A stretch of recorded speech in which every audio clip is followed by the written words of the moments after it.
Непочитувањето на резултатот од референдумот за промена на името одржан пред точно една година е главната причина за драматично нарушениот однос меѓу организациите на македонците низ светот и актуелните македонски власти. После година што помина од референдумот, стварно сме многу изненадени од владата на Република Македонија, која не поштоваше нашиот референдум, кој го кажавме дека не се согласуваме со тие работи. Ево една година помина и искрено да кажем, многу сме разочарани од нашите луѓе што ја водат оваа држава во Македонија. Само во последниве неколку месеци во три важни центри на македонската дипломатија, САД, Париз и Берлин, се случиле три сериозни инциденти во кои диаспората реагирала на политиките на властите во Скопје.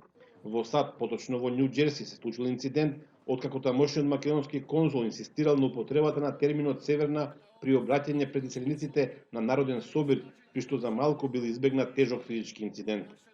Во Париз слична ситуација имало на средба меѓу македонски дипломати и представници на диаспората, која била вознемирена што македонските дипломати инсистирале на употребата на зборот Северна, иако се работело за затворен состанок на кој имало само македонци. Ваквиот однос на македонските дипломати кои секогаш и кога треба и кога не треба инсистираат на Северна за диаспората е смислена провокација. Во Берлин засега нема тешки инциденти, но има бојкот на сите активности на амбасадата на Македонија. Бојкотот бил највидлив на прославата на националниот празник 8 септември, кога присуството го одбиле најголем дел од видните македонци во главниот град на Германија, но и раководството на локалната црковна општина. Проблемот само ќе ескалира, предупредуваат македонците во диаспората.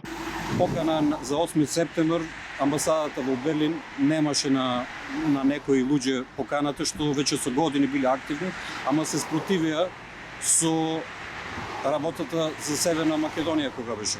И затоа јас мислам дека тие си тераат таа работа со нивните луѓе, а сите противници, опозиција или со такво мислење што имаме ние, едноставно не отстрануваат од сите или не покануваат на никакви средби. Како капак на сите инциденти во диаспората со македонските дипломати, на последниот настап на македонската делегација во Обединетите нации нема информации за средба на Заев и министерот Димитров и нивните тимови со представници на диаспората во САД.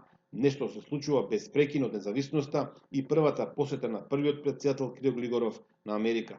Секогаш имавме разлики, но седнувавме намаса со сите, дури и со Бранко Црвенковски, вели влијателен член на Македонско здружение во САД за Алфа.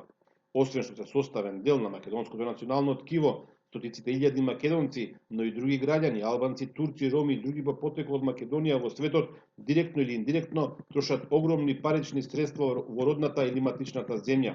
Без нивните над 1,3 милиарди долари кои ги испраќаат или лично ги трошат секоја година, Македонија ќе има сериозен проблем да ја стабилизира и онака својата руинирана економија. Колку се сериозно нарушени односите помеѓу властите во Скопје и македонците низ светот, покажува и последниот пример по шпекулациите дека Љубе Бошковски ќе биде иден амбасадор на Македонија на седмиот континент Австралија. Оттаму веднаш дојдоа закани и пораки, Љубе воопшто да не помислува да доаѓа како амбасадор во Австралија.